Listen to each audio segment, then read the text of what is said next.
Justin and I met about 8 years ago. We've been married for 3 years.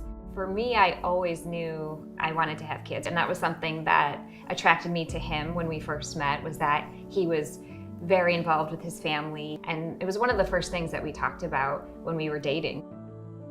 We found out we were pregnant in November of 2017, and it was just the best moment of our lives at that point.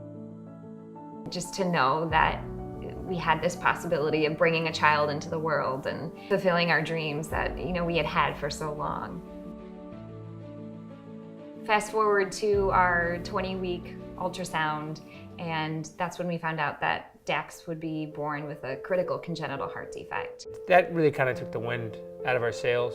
We were so excited, and we didn't know what to expect. We were there at the appointment a little bit longer than we thought we'd be. Doctors, nurses, people trying to explain to us the situation and what would have to be done. Dustin and I stepped aside, and he pulled me aside in the hallway, and we just sobbed.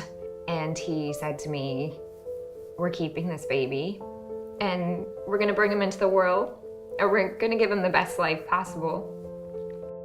We're gonna do this together, and our baby boy's gonna be okay, and we're gonna fight really hard for him."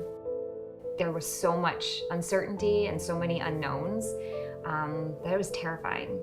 We knew that as soon as he would be born, he would be quickly taken to the neonatal intensive care unit. And we knew that a surgery would be necessary shortly after birth.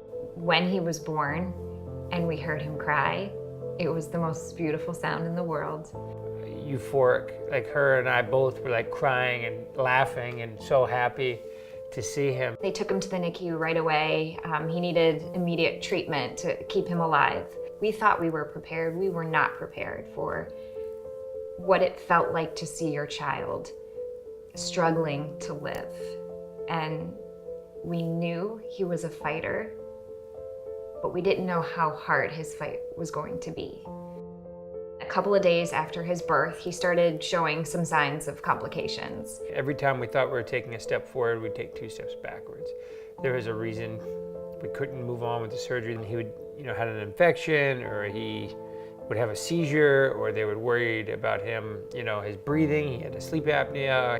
He had had a stroke at one point, and it was just kind of this roller coaster of good news, bad news, good news, bad news, and the bad news was always so much worse than the good news was good.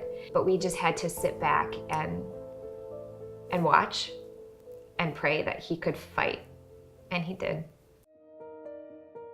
By day 11, they wheeled him off to surgery, and then we felt okay. We were very confident that they were going to get him better.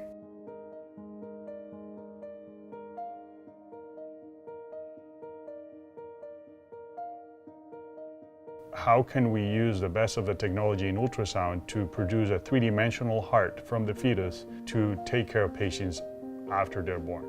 With 100, we've been able to really print hollow hearts, and most importantly, run fluid through them that would typically mimic what we see in ultrasound. And I think understanding how things work prenatally or in utero help a lot to sort of figure out what happens immediately after birth.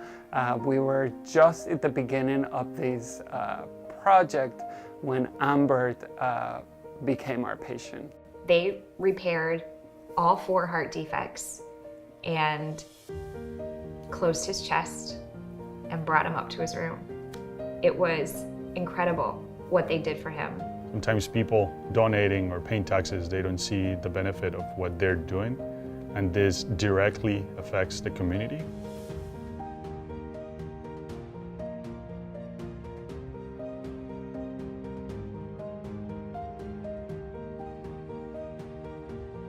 I mean, the results are huge, because if we really get to simulate some conditions, and you're talking about medications that we can do in utero, other things, if we understand better, there's a lot of things that we could do. He's just hit every milestone that he needed to hit physically.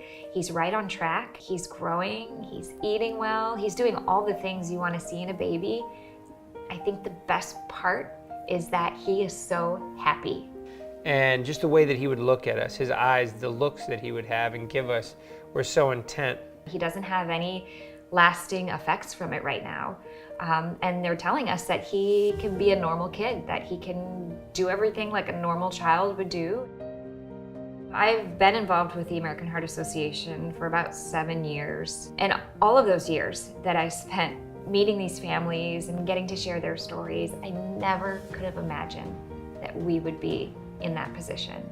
It's kind of ironic, but in the same respect, it really makes us care that much more about the organization. I think this year it means more than ever to us, and I don't think we'll ever forget the help and care we received. And obviously, we'll always be a big part of the organization because of this.